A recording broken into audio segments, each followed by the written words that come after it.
전월세 가격이 천정부지로 치솟고 있습니다. 임대료의 과도한 상승을 제한할 수 있는 공정임대료법 법안이 발의됐는데 어떤 내용인지 강신혜 기자가 정리했습니다.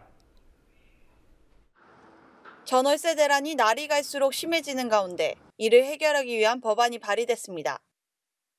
공정임대료법, 임대료가 과도하게 인상되는 것을 막기 위한 방안입니다.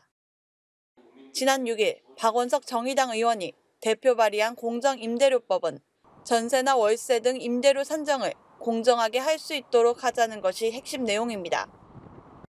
그러기 위해서 집주인의 사업자 등록을 의무화하는 임대차 등록제를 도입하자는 겁니다.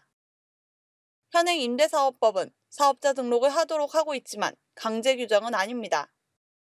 이 임대차 등록제를 바탕으로 지자체 내 공정임대료위원회가 기존 임대료와 주택의 소재 등을 고려해 공정한 임대료를 산정해 공시한다는 겁니다. 또 위원회는 임대료에 대한 이의 신청을 심의하고 분쟁 조정도 수행합니다. 오늘 박원석 의원과 참여연대 등은 공정임대료법 제정을 위한 토론회를 열었습니다. 참석자들은 이 법의 적용을 위해 세입자가 원할 경우 계약 기간을 연장할 수 있는 계약갱신 청구권과 같은 보호장치가 먼저 도입돼야 한다고 주장했습니다.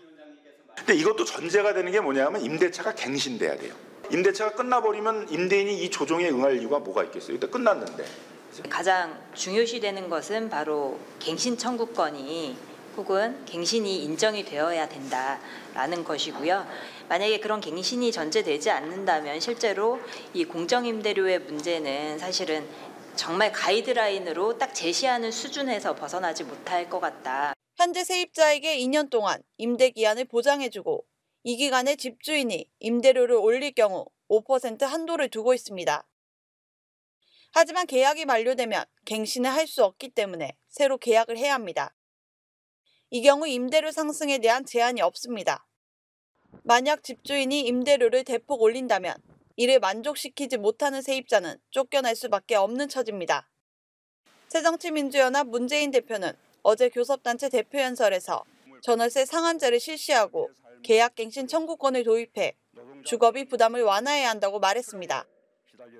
야당의 입장이 이처럼 분명해진 만큼 공은 국회 다수당이자 집권당이 새누리당으로 넘어갔다고 할 수 있습니다. 과연 계약갱신 청구권이 도입되고 공정임대료법을 통과시켜 세입자들의 주거 불안과 주거비 부담을 덜어주는 해결책이 될 수 있을지 주목됩니다.